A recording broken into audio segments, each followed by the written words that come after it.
বাসায় যখন কোনো ধরনের বড় কোনো আয়োজন করা হয় তখন আমি কিন্তু সবার আগে সেইখানে পৌঁছে যাই। কেন জানেন? তো জানতে হলে পুরো ভিডিও দেখুন। আসসালামু আলাইকুম, ওয়েলকাম টু সুস্মিতা লাইফস্টাইল। সকাল সকাল ভোরের আলো ফুটতে না ফুটতে আমি হাজির হয়ে গেছি বাবার বাড়িতে, কারণ আজকে বাবার বাড়িতে অনেক বড় একটি আয়োজন করা হচ্ছে। এবং যেই দেখে আন্টি এখানে মিষ্টি কুমড় কাটতে বসে গেছে। মিষ্টি কুমড় গুলো দেখেন দেখতে কি পরিমাণে সুন্দর, এবং মিষ্টি কুমড় খেতেও কিন্তু অনেক ভালো লাগে। কার কার কাছে মিষ্টি কুমড় খেতে ভালো লাগে? আমার কাছে তো মিষ্টি কুমড়ের সবকিছুই খেতে ভালো লাগে, ভাজি, তরকারি, এবং যেটা ভুনা করে না ওইটা বেশি বেশি মজা লাগে। আমি জাস্ট সেখানে বসে বসে দেখতেছিলাম সবজি কাটা, কারণ আমার সবজি কাটা দেখতে অনেক বেশি ভালো লাগে। আমার সবজি কাটা বা সবজি এই দুইটা জিনিস দেখতে এবং খেতে অনেক অনেক বেশি ভালো লাগে। আর প্লিজ ইগনোর মাই ভয়েস, কারণ আমার ভয়েসটা আজকে আমি জানি অনেক বিশ্রী লাগতেছে, কারণ আমি অনেক বেশি সিক ভাই। এখন পর্যন্ত সুস্থই হতে পারতেছি না, ঠান্ডা থেকে উঠতেই পারতেছি না। মানে শীত আসলেই না আমার কেমন যেন এত বেশি ঠান্ডা পায় যে ঠান্ডা ছাড়তেই চায় না, নাকি আমার 12 মাসেই ঠান্ডা লেগে থাকে তাও আমি বুঝি না। আসলে এত বেশি ঠান্ডা লাগে আমার। তো এখানে মিষ্টি কুমড়া কাটতে কাটতে আবার এখানে দেখে আরেক আন্টি আলু নিয়ে বসে পড়ছে আলু কাটতে। আজকে সবাই মিলে একসাথে হাতে হাতে কাজ করে নিচ্ছে, কারণ সবাই মিলে একসাথে যখন হাতে হাতে কাজ করে না তখন কাজটা অনেক তাড়াতাড়ি হয়েও যায় এবং কাজটা করতে অনেক বেশি ভালো লাগে। তো এখানে আবার দুইটা আন্টি মিলে একসাথে বসে বসে পেঁয়াজ কেটে নিচ্ছে, কারণ অনেক বেশি কোটাকাটির জিনিস, তাই আর কি সবাই মিলে হাতে হাতে সবকিছু করে নিচ্ছে। এবং পেঁয়াজ কাটলে তো সামনে বসা যায় না, চোখ জ্বলে, তাই আমি এখান থেকে ভেগে গিয়েছি। এবং ভেগে গিয়ে আমি ভাবলাম যে সকালের নাস্তাটা করে নিই। নাস্তায় ছিল আলু ভর্তা, ডিম ভাজি, মিষ্টি কুমড় ভাজি, এবং আগের দিনের মূলা তরকারি নিয়েছিলাম। এবং এসে খেয়ে দিয়ে এসে দেখি যে টমেটো কেটে ফেলতেছে, আর টমেটো কাটা দেখতে আমার অনেক বেশি ভালো লাগে। আর এখানে ডাল সিদ্ধ করে নিয়েছে, এখানে অনেক রকমের মিশানোর ডাল ছিল, সবগুলো সিদ্ধ করে নিয়েছে। আপনারা হয়তো প্রিপারেশন দেখে অনেকটা আন্দাজ করে ফেলতে পেরেছেন যে কিসের আয়োজন হচ্ছে। জি হ্যাঁ, খিচুড়ি রান্না হবে।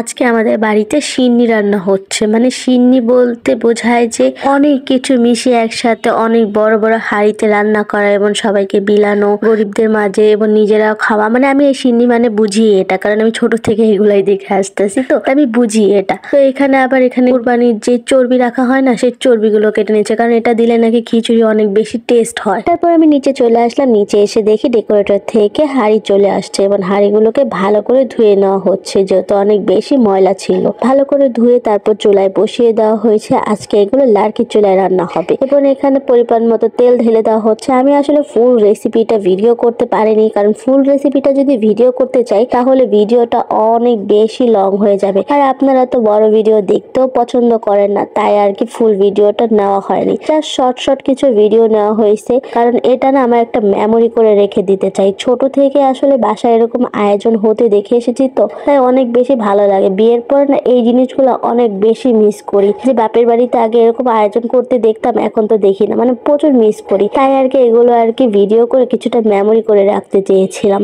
এখানে যে যে আয়োজন হচ্ছিল আমি প্রায় একটু একটু করে ভিডিও করে রেখেছি, জাস্ট মেমোরি হিসাবে দেখার জন্য, এবং আপনাদের সাথেও শেয়ার করছি। তাই অবশ্যই কমেন্ট করে জানিয়ে যাবেন যে কিরকম লাগলো। এরকম একটা আয়োজন যদি বাসায় করা হয় তাহলে বাসার সব ফ্যামিলি মেম্বার গুলো একসাথে হয়ে সবাই মিলে হাসি ঠাট্টা মজা করে কাজ করা এবং আনন্দ করা, এটা কিন্তু একটা অন্যরকম মজা। এটা সব ফ্যামিলিতে আসলে পাওয়া যায় না। যারা আসলে জয়েন্ট ফ্যামিলি সেগুলোকে কিন্তু পাওয়া যায়, আর জয়েন্ট ফ্যামিলিতে থাকা অনেক বেশি মজা। সবার কপালে জয়েন্ট ফ্যামিলি থাকার সৌভাগ্য হয় না।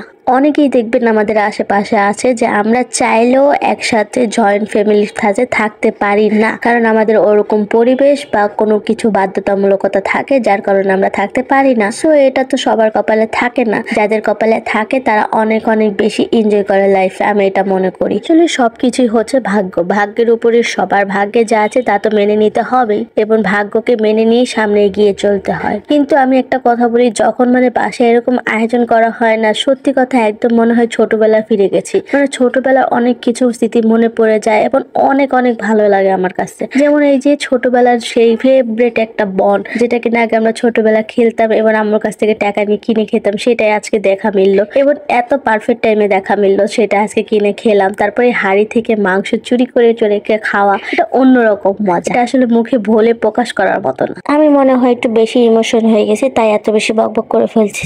বকবক করতে করতে এখানে দেখি যে আমাদের খিচুড়ি রান্না হয়ে গেছে, পুরো খিচুড়ি রান্নাটাই ডান। আর এখানে খিচুড়ি রান্না শেষে যখন সবাইকে দেওয়া হচ্ছিল তখন আমি আর সেটা ভিডিওতে ক্যাপচার করতে চাইনি, জাস্ট একটুখানি আপনাদের জন্য ক্যাপচার করা হয়েছে। এখানে আসলে 10 মিনিটের মধ্যে সবকিছু খালি হয়ে গেছিল, তো এটাই মজা লাগতেছিল দেখতে, দাঁড়িয়ে দাঁড়িয়ে দেখতেছিলাম। এবং আমি তখন একটা নতুন হাঁড়ি কিনছিলাম, আবার সেই হাঁড়িতে আমি আবার একটু শখ করে গিয়ে আমিও খিচুড়ি নিয়ে আসছি, হাঁড়িটাকে উদ্বোধন করলাম। তো এই ছিল আমার আজকের ভিডিও এবং এখন আমি খাওয়াটাকে এনজয় করতেছি মহিষের মাংস দিয়ে খিচুড়ি। তো আজকের মতো ভিডিও আমি এখানেই শেষ করছি। Thanks for watching. আল্লাহ হাফেজ।